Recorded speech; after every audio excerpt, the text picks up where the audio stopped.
Bom dia, sexto ano. Hoje a gente vai finalizar o nosso assunto sobre os processos formadores de palavras.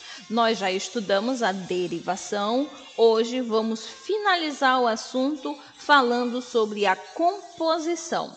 Peguem o material de vocês e vamos lá. Para quem tiver dúvidas sobre aonde seria o assunto, é na página 124, tá? Peguem o livro de vocês, página 124, 125, 126 e 127. Vamos lá.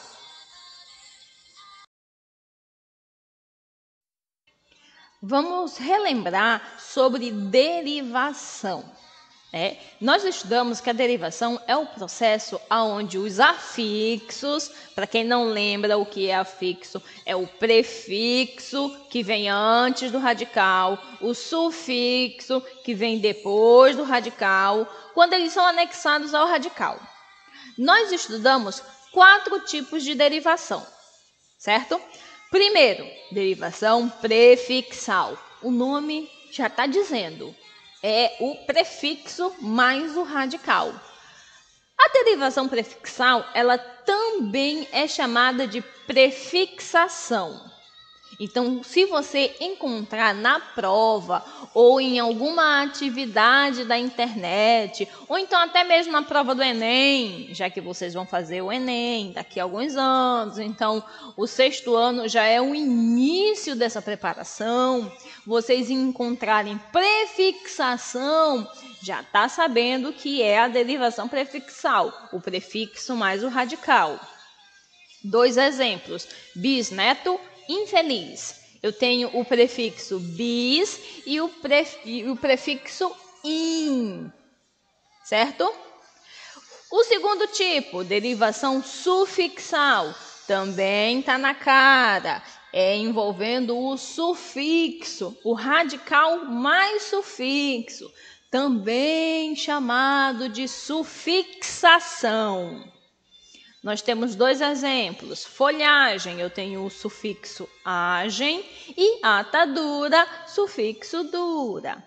O terceiro tipo de derivação prefixal e sufixal, quer dizer, o prefixo mais radical mais sufixo. Eu tenho os 2 juntos, um antes e um depois.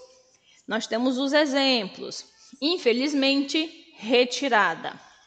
Derivação parassintética, o último tipo de derivação, a derivação parassintética, é o prefixo radical mais sufixo.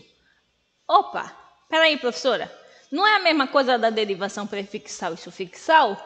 É a mesma coisa, tá? Os 2 são iguais, mas existe uma pequena diferença. Na parassintética, se eu tiro um dos afixos, ou o prefixo ou o sufixo, a palavra ela perde o sentido. Olha só, lá na derivação prefixal e sufixal. Infelizmente, se eu tiro o in, fica felizmente. A palavra existe, beleza. Se eu tiro mente, fica infeliz. A palavra continua existindo, beleza. Essa é a característica da derivação prefixal e sufixal. Na parassintética, eu já não posso fazer esse truque. Olha o exemplo, abençoado. Se eu tiro o A, fica bençoado. Existe essa palavra na língua portuguesa? Bençoado? Não existe. Se eu tiro o sufixo, fica abençoa. Abençoa existe. Mas bençoado não existe. Desmatamento. Se eu tiro o mento, fica desmata. Existe essa palavra. Agora, se eu tiro o des, fica matamento. Matamento não existe na língua portuguesa. Essa é a característica da parassintética. Se eu tiro o prefixo ou o sufixo, um dos dois, a palavra ela deixa de fazer sentido, ela deixa de ter significado, ela se torna uma palavra que não existe, ok?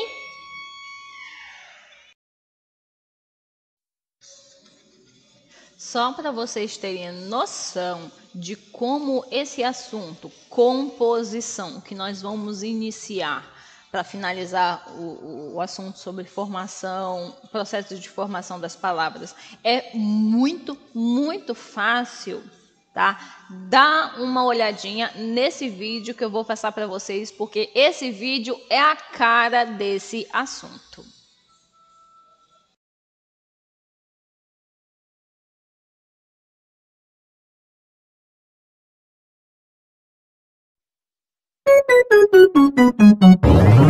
PPAP.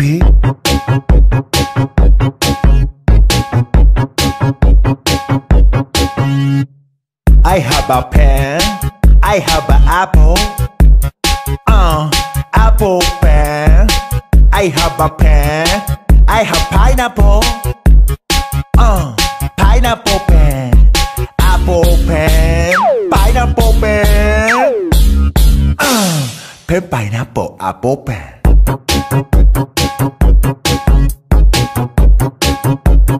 Pen pineapple apple pen.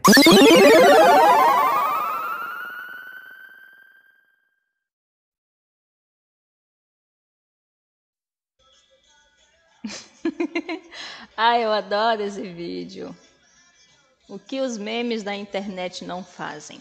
Tá, vocês assistiram um vídeo, vocês prestaram atenção que é um cara muito doidão, com umas roupas muito esquisitas, cantando a musiquinha mais ridícula que possa aparecer na face da Terra. Mas essa musiquinha ridícula, ela tem tudo a ver com o nosso assunto, que é composição. Tá?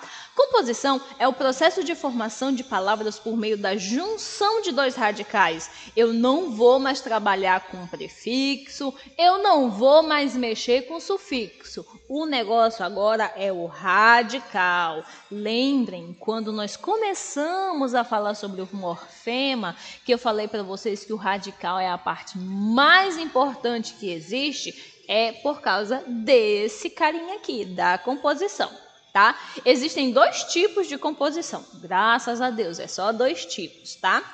Composição por justaposição é o primeiro tipo. Não há alteração na estrutura. Eu tenho aqui um exemplo. As tartarugas não conseguem diferenciar uma sacola de uma água viva. Água viva. Presta atenção.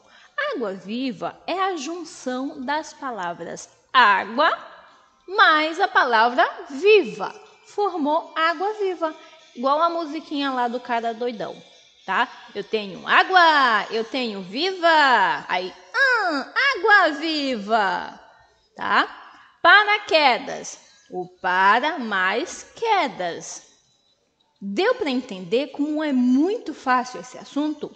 Eu pego duas palavras distintas, junto e formo uma nova palavra, sendo que nessa junção ninguém muda nada, ninguém sofre nenhuma alteração. Eu pego as duas palavras inteiras, junto elas e formo uma terceira nova palavra.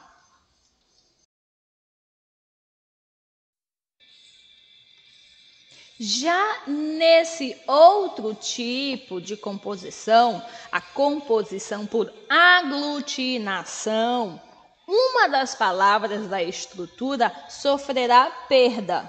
Como assim? Quando eu for juntar as duas palavras, alguém vai perder algo, tá? Aqui eu tenho um exemplo. O Planalto brasileiro é riquíssimo em biodiversidade.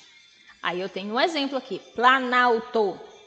O Planalto, a palavra Planalto, é formada pela palavra plano mais a palavra alto. Eu juntei as duas para formar o Planalto, mas só que presta só atenção nesse pequeno detalhe. A palavra plano, ela perdeu o O. Então, o O, ele foi aglutinado, ele sumiu.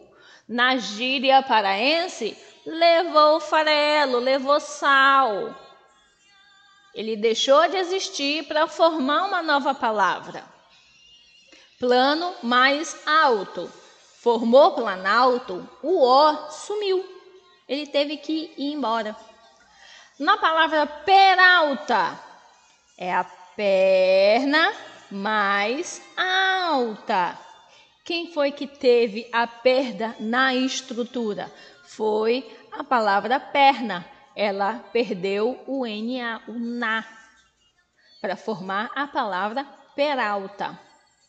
A primeira palavra sofreu aglutinação. Ela teve perda na estrutura da sua palavra original. Perna mais alta é igual a peralta.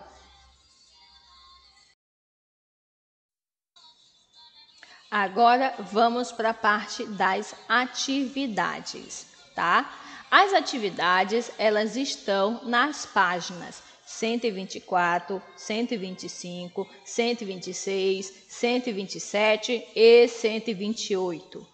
Aí tem gente que vai falar assim: meu Deus do céu, tudo isso, a professora quer matar a gente de tanto dever. Calma, queridos, paciência. Nas páginas 124, 125, 126 e 127, é só mais ou menos duas questõezinhas em cada página. É pouquinho, pouquinho. O maior é na página 128, que tem 4 questões, mas também são questões bem facinhas de resolver. É só você ler o comando das questões com atenção. Por favor, gente, leiam, prestem atenção. Leiam o que a questão está pedindo. Não adianta você olhar a questão e depois perguntar no PV. O que é para fazer? A questão ela já está te dizendo o que é para fazer, certo? É só você ler. E algumas questões, tá, são relacionadas a textos. Então, você vai ter que ler o texto para poder resolver a questão, certo? Vocês vão enviar foto no PV da resolução da página 128. Mas, presta atenção, não é para me enrolar, não. Tem gente que está resolvendo as atividades só da página que eu quero foto do PV. Negativo, eu quero tudo resolvido e a foto de uma específica página. Até mesmo porque depois os livros de vocês serão recolhidos e eu vou dar visto nessas atividades. Então, não adianta me enrolar que eu estou anotando tudinho. Por favor, tá? Vocês vão fazer a resolução da página 128 e enviar a foto no PV, tá? Quando é que é para enviar a foto? No mesmo esquema das atividades anteriores. Vocês vão enviar a foto no primeiro horário da próxima aula de português. A nossa próxima aula é quinta-feira, então quinta-feira são 2 horários de português. O primeiro horário eu vou ficar de boa esperando as imagens, as fotos de vocês. Certo? Aí no segundo horário, videoaula novamente de assunto novo, certo? Vou ficar esperando. Qualquer coisa, qualquer dúvida, pergunte, tá? Não deixe a dúvida para depois, pergunte, certo? Eu vou ficar aguardando as dúvidas de vocês, tá? Boa aula!